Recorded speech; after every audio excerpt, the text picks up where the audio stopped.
Bonjour à toutes et à tous, bienvenue dans Tivuma Business et Art, le média qui analyse les industries culturelles comme de véritables secteurs stratégiques. Je m'appelle Tivuma et je suis un passionné des économies culturelles, c'est-à-dire de tout ce qui relie la création artistique au business, à l'investissement, au marché et aux transformations économiques de notre époque. Ici on parle musique, cinéma, jeux vidéo, peinture, patrimoine et stratégie. Aujourd'hui, épisode spécial actualité. Nous allons voir comment plusieurs informations récentes racontent en réalité la même histoire. La culture devient de plus en plus une industrie mondiale structurée autour de la propriété intellectuelle, des communautés de fans et de la capacité à créer de la valeur sur le long terme. Commençons par une actualité dans le domaine du monde de l'art, et quand je dis art, c'est tout ce qui est peinture, sculpture. Le marché de l'art confirme sa puissance financière. Commençons par Paris. Les ventes d'art moderne et contemporain, organisées récemment par Christie's, ont enregistré plusieurs records de ventes impressionnants. Parmi les faits marquants, une œuvre sur papier de Cézanne, proche de 4 millions d'euros, un Mondrian à 3,72 millions d'euros, une sculpture de Claude Lalanne à plus de 6 millions d'euros, et un dessin de Van Gogh vendu 10 fois son estimation initiale. Alors qu'est-ce qu'il faut comprendre ? En fait, il faut comprendre que le marché de l'art ne repose pas seulement sur l'esthétique. Il repose sur 5 points. La rareté, la signature, la provenance, la confiance et la réputation internationale. Donc une œuvre devient un actif culturel premium. La leçon stratégique est la suivante. Selon moi, en fait, dans l'art, la valeur vient autant de l'objet que de l'histoire racontée autour de lui. Maintenant, étudions l'actualité économique autour du marché de la musique. Le marché de la musique française enregistré atteint plus d'1 milliard d'euros en 2025 et confirme 10 années consécutives de croissance. Quels sont les moteurs de ce marché ? Le premier, c'est le streaming, 702 millions d'euros. Deuxième, c'est tout ce qui est vente physique, 205 millions d'euros. Ensuite, il y a tout ce qu'il y a autour des droits voisins, 121 millions d'euros. Et enfin, il y a tout ce qui est autour de la synchronisation, 34 millions d'euros. Le plus intéressant, c'est le vinyle. En fait, le vinyle progresse fortement et dépasse les 100 millions d'euros de chiffre d'affaires. C'est énorme. Cela signifie une chose. Dans l'ère numérique, le physique ne disparaît pas.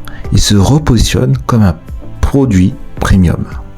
Le disque n'est plus seulement un support audio, il devient un objet de collection, un souvenir émotionnel, un produit pour les fans, mais aussi un article de prestige.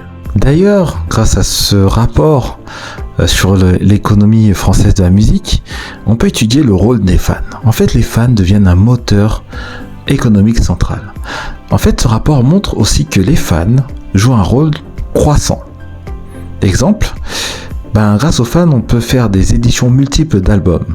On peut faire des pop-up stores, on peut faire des ventes lors des concerts, des documentaires autour des artistes, ce qu'on voit, c'est en train d'exploser, notamment sur Netflix. Et aussi, on peut faire des boutiques e-commerce directes. Le direct to fan représente désormais un levier puissant en termes d'économie et de financement.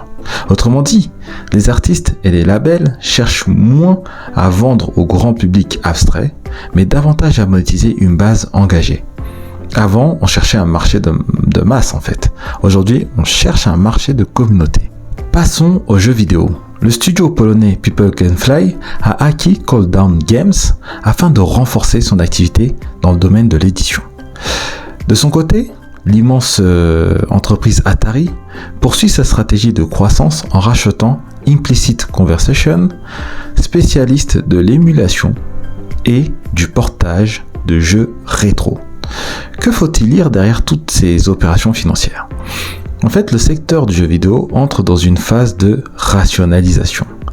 Acquisition de talents, acquisition de technologies, sécurisation de revenus récurrents, exploitation de catalogues existants. En fait, le catalogue ancien devient un actif, là aussi, très stratégique. Un vieux jeu rentable bien remasterisé peut parfois rapporter plus qu'un nouveau jeu risqué. Passons maintenant à l'actualité du cinéma. Les actionnaires de Warner Bros soutiennent massivement une opération de rachat par Paramount qui est valorisé à plus de 110 milliards de dollars. Au-delà des détails de la transaction, cela montre une tendance claire. Dans le cinéma et l'audiovisuel, les grands groupes veulent grossir pour posséder plus de franchises, mutualiser les coûts, renforcer le streaming, contrôler la distribution mondiale, mais aussi négocier plus fort face aux plateformes. Le futur du cinéma ne se joue pas seulement dans les salles, il se joue maintenant dans la guerre autour des catalogues. Alors pour finir, quel est le point commun entre tous ces secteurs ? Regardons ensemble. En fait, dans l'art, on valorise la rareté. Dans la musique, on valorise les fans. Dans le jeu vidéo, on valorise les licences. Et dans le cinéma, on valorise les catalogues. Le point commun est simple. La propriété intellectuelle est devenue l'or noir des industries culturelles. Ce qui vaut cher aujourd'hui, ce n'est pas seulement de produire. Ce qui vaut cher, c'est de posséder une marque, un univers, une communauté, des droits exploitables pendant des années. Pour conclure, on peut dire que les dernières années culturelles montrent que nous sommes entrés dans une nouvelle phase. La culture n'est plus un simple outil de divertissement. C'est un champ stratégique mondial. Les gagnants de demain seront ceux qui sauront combiner création, distribution, technologie, communauté, plus droit. Je m'appelle Tivuma, passionné des économies culturelles, et vous écoutiez Tivuma Business et Art. Si vous avez aimé ce regard business sur la musique, l'art, le cinéma et jeux vidéo, abonnez-vous. On se dit à très bientôt pour un nouvel épisode.